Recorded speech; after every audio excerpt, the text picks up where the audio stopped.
मेरी नई नई शादी हुई है, आज मेरी सुहागरात है और मुझे बहुत घबराहट हो रही है। मैंने अपने पति को अभी तक देखा नहीं है। ये शादी मेरी सौतेली माँ ने करवाया है। मैं अभी उम्र में बहुत कम हूँ, इसके बावजूद जबरदस्ती मेरी सौतेली माँ ने मेरी शादी करवा दी है। मैंने सुहागरात की बातें सुन रखी है और अब मुझे बहुत डर लग रहा है। मेरे पीरियड्स भी आ गए हैं। थोड़ी देर के बाद मैंने दरवाजे पर टिक-टिक की आवाज़ सुनी, फिर दरवाजा खुला। मेरी सासू माँ थी। उन्होंने कहा, अच्छे से तैयार हो जाओ, मेरा बेटा आने वाला है, बस वो फ्रेश होकर आ रहा है, तब तक तुम फ्रेश हो जाओ। मेरी घबराहट और ज्यादा बढ़ गई। क्या बोल के फिर वापस से चले। मेरे हाथ पैर कांप रहे थे और तभी दरवाजा खुला और वह अंदर आ गए। इसके बाद वह दरवाजे की किल्ली लगा दिए। मेरी घबराहट बहुत ज्यादा बढ़ गई। मेरे हाथ पैर लगातार कांप रहे थे। वह आए और बिस्तर पर बैठकर मुझे एकटक देखने लगे। जैसे ही उन्होंने मुझे छुआ, मेरी घबराहट और ज्यादा बढ़ गई।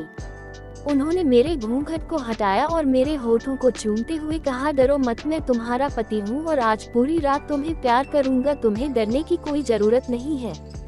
उन्होंने मुझे बेड पर लेटा दिया और इसके बाद मेरे कपड़े हटाने शुरू कर दिए। मैंने घबराई हुई आवाज में कहा, सुनिए, मुझे आपसे कुछ कहना है।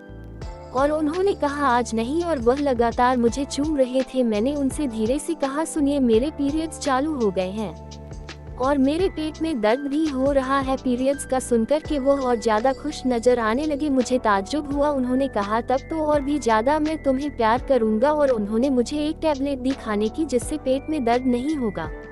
मैं वह टैबलेट खाने जा रही थी कि वह बिस्तर पर ही गिर गया और उन्हें ध्यान नहीं रहा। वह मुझे लगातार चूम रहे थे। मैं दर्द से करा रही थी। उनकी आंखें लाल हो गई थी। वह नशे में थे। मेरा पेट दर्द धीरे धीरे बढ़ता जा रहा था। वह कान में आकर धीरे से बोले, तुम बहुत खूबसूरत हो, मैं आज पूरी रात तुम्हें प्यार करूंगा। मेरे पति जब कमरे में आए तभी मैंने उन्हें पहली बार देखा था और वह उम्र में मुझसे 2 गुने नजर आ रहे थे और उनकी आंखों में हवस था। मैंने उनसे बहुत बार कहा कि मुझे तकलीफ हो रही है, लेकिन उनका नशा उन पर हावी था और वह लगातार मुझे चोट पहुंचा रहे थे। उन्होंने कहा, कल मुझे बाहर जाना है, इसलिए आज मैं तुम्हें सोने नहीं दूंगा।